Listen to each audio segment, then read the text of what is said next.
পড়াশোনা শেষ করে চাকরির পেছনে না ছুটে ফুটপাতে দোকান দিয়েছেন আসমা আক্তার। তেজগাঁও কলেজ থেকে অনার্স পাশ করে কদিন চাকরির পেছনে হন্যে হয়ে ঘুরেছেন, কিন্তু কোনো সুখবর মেলেনি। তাতে কি বেকার বসে থাকেননি আসমা, নারী হয়েও ফুটপাতে দোকান দিয়েছেন।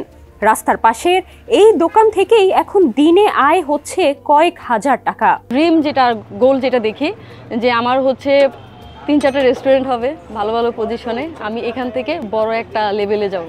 আমি পড়াশোনা করেছি তেজগাঁও কলেজ থেকে। আমি একটা কর্পোরেট অফিসে জব করতাম, তারপরে হচ্ছে ওইখান থেকে লিভ নেই কজ ওইখানে আমার পোষা ছিল না। কজ তারা আমার কাছে মনে হয় যে বর্তমানে বাংলাদেশে গ্রাজুয়েট স্টুডেন্টদের বেশি একটা ভ্যালুস দিতে পারে না, বা স্যালারিটা এক্সেপশনাল থাকে না, বা এক্সপেক্টেড স্যালারি পাওয়া যায় না, কেরিয়ার গ্রোথ পাচ্ছিলাম না। সব কিছু মিলিয়ে আমি ওটা ছেড়ে দিই। তারপরে লং টাইম প্রায় 4 মাসের মতো বেকার ছিলাম। চিন্তা করলাম যে নিজে কিছু করি। শুরুতে করেছিলাম হচ্ছে 2টা হাঁস দিয়ে, আলহামদুলিল্লাহ এখন 4টা-5টা এভাবে চলে যায়, মোটামুটি ভালোই আসে। প্রায় যখন সেল টোটালি না থাকে 5,000 টাকা এভাবে থাকে, আর যখন ভালো সেল হয় তখন দেখা যাচ্ছে 10-এর কাছাকাছি পার হয়ে যায়। আমি এখানে মূলত হান্ডি বিফ, হান্ডি হাঁস আর খোলাজা পিঠা বিক্রি করছি।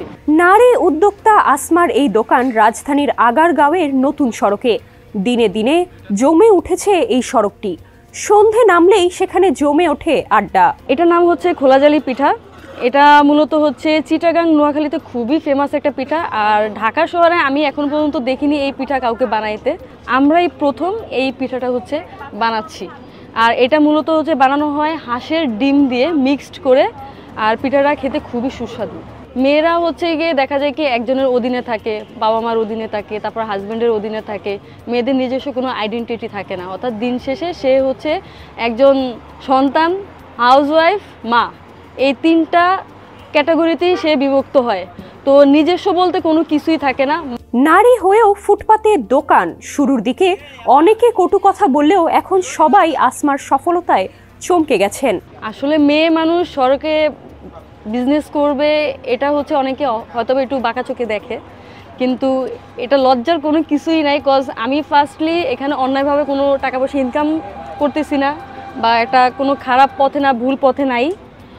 আমি শুধু নিজের পায়ে দাঁড়ানোর জন্য, নিজেকে প্রুভ করার জন্য, বা এই ছোট থেকে যাতে আমি বড় হতে পারি, এই সব কিছু চিন্তা ভাবনা করে আমি এই বিজনেসটা শুরু করি। আর আমার ফ্যামিলিতে হচ্ছে প্রথম থেকে আব্বা আম্মা একটু ব্যতিক্রম ছিল, মানে কি আমার সাথে আর কি সায় দিচ্ছিল না।